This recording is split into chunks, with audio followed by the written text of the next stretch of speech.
uma coisa que eu gosto muito dia de quarta-feira. Hoje é quarta-feira, é dia do quadro Tá na Lei, onde você fica por dentro dos principais assuntos do mundo jurídico. O tema de hoje é sobre direito de família. Aproveitando que domingo é o dia dos pais, nós vamos tratar sobre pensão alimentícia. O convidado é o advogado Rodrigo Lima Borges, professor de Direito Civil. Roda a vinheta, Jarão.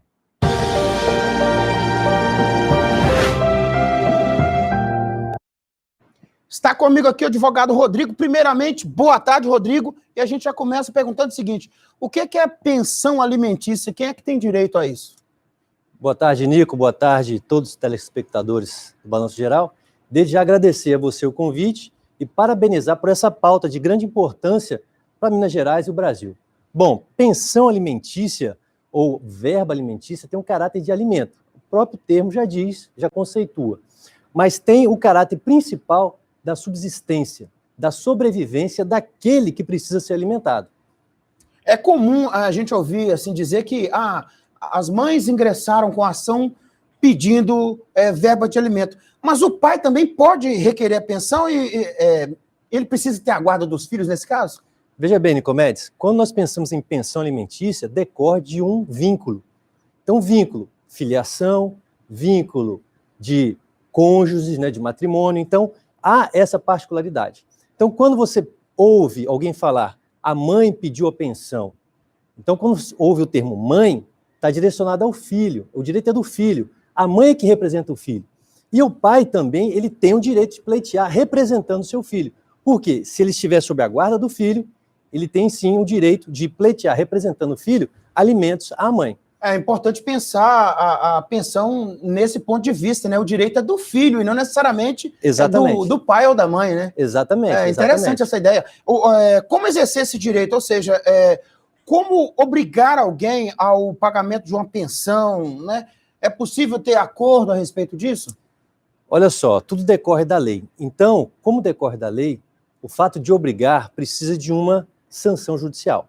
Então, quando a judicialização do caso, né, vamos entrar na justiça, vamos usar o termo mais leigo, né? Vou entrar na justiça para pleitear a pensão alimentícia e tal. Lá o juiz pode estabelecer a pensão, mas nada impede que as partes envolvidas, né, os pais que representam o menor, a criança, eles possam chegar num acordo e, sem qualquer conflito, pedir homologação judicial com o aval do Ministério Público. É isso que eu ia falar, Rodrigo. Esse acordo, ele não pode ser um acordo só de boca para fora, não, né? Ele tem que estar escrito, né? Ô, Nicomedes, importante estar escrito. Como você disse, né? Está na lei. Então, se está escrito, fundamentado e com homologação judicial, tudo aquilo que surgir de novo tem que ser levado ao conhecimento do Poder Judiciário para, assim, ter análise e, assim, possivelmente, o deferimento ou indeferimento. E essa pensão requerida aí pelo pai ou pela mãe em favor do filho, ela pode ser paga somente em dinheiro ou tem outras formas?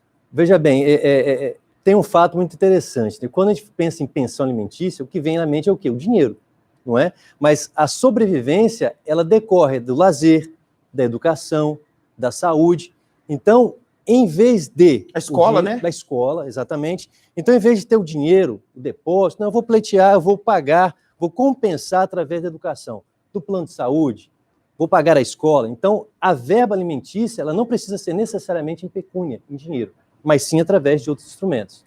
E tem, às vezes a gente ouve a pessoa dizer, né, Rodrigo, o pai mora junto, o pai separado. Quais são os direitos e deveres do pai, no caso do que mora junto, ou também do separado aí, né? As responsabilidades são as mesmas? Responsabilidades as mesmas, tanto direito quanto deveres. Pensando nessa forma, Nicomedes, a gente pensa na guarda unilateral, né, do pai solteiro, o pai sozinho ter o filho. Então, assim, ele tem o quê? A administração, o controle, mas pode ser supervisionado pela mãe. Então, decorre todos os direitos e deveres daquele que tem a guarda do filho. Há pouco a gente viu aqui o Rodrigo e o Natan conversando a respeito de um programa de pessoas que prestam solidariedade a menores e tal. A gente pode falar de adoção também, né? Já que estamos aqui tratando no contexto do Dia dos Pais, que está no domingo. A adoção, ela pode ser feita por pai solteiro? Pode sim.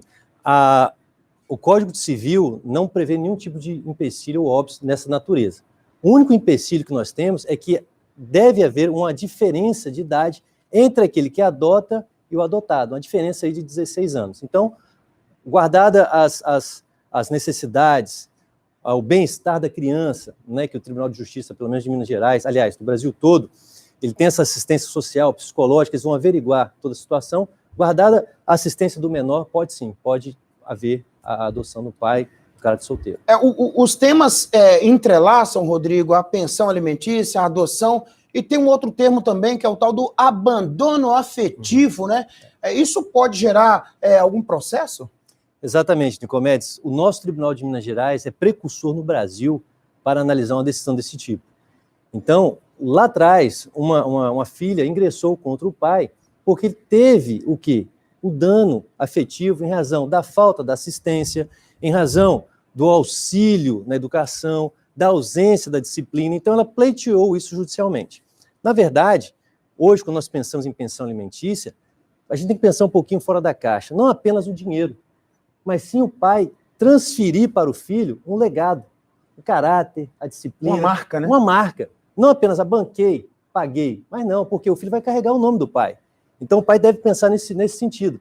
Vou cuidar, vou dar o carinho, o afeto, mesmo com toda a animosidade entre os pais, mas ele tem um filho. Então é isso que ele tem que transferir para o filho.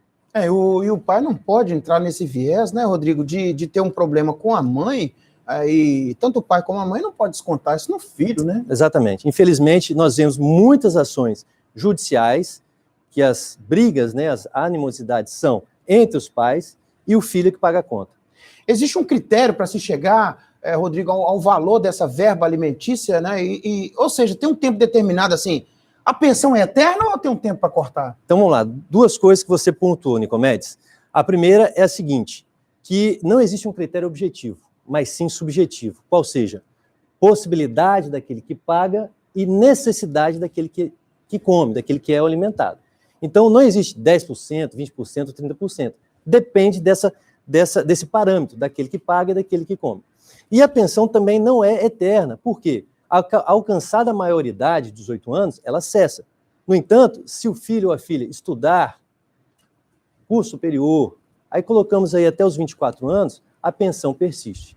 E para a gente fechar aqui, Rodrigo, tem uma pergunta que talvez quem está em casa já até tenha resposta, mas tem que fazer, né? Protocolar. O que acontece com quem não paga a pensão? Olha, com quem não paga a pensão existe a sanção, e a sanção, no caso do atraso de 3 parcelas da pensão alimentícia, é a prisão. E a prisão civil, neste caso, a única, né, no nosso ordenamento jurídico brasileiro. Obrigado, Rodrigo Lima Borges, por participar com a gente aqui no Balanço Geral. Eu falo, eu gosto desse quadro, né? A gente, além de reencontrar amigos, a gente conhece pessoas do bem, né? Da advocacia aqui, da nossa comarca. Rodrigo, que ele é mestrando, né? Tem várias pós-graduações, especialista em muitas matérias, professor universitário, inclusive, de Direito Civil, e advoga em Minas e no Espírito Santo. E é meu amigo, Jário, é goleiro do time da UAB e pega pênalti, é melhor que o Cássio lá do seu timão. Falei. Olha só, a ocupação de leitos de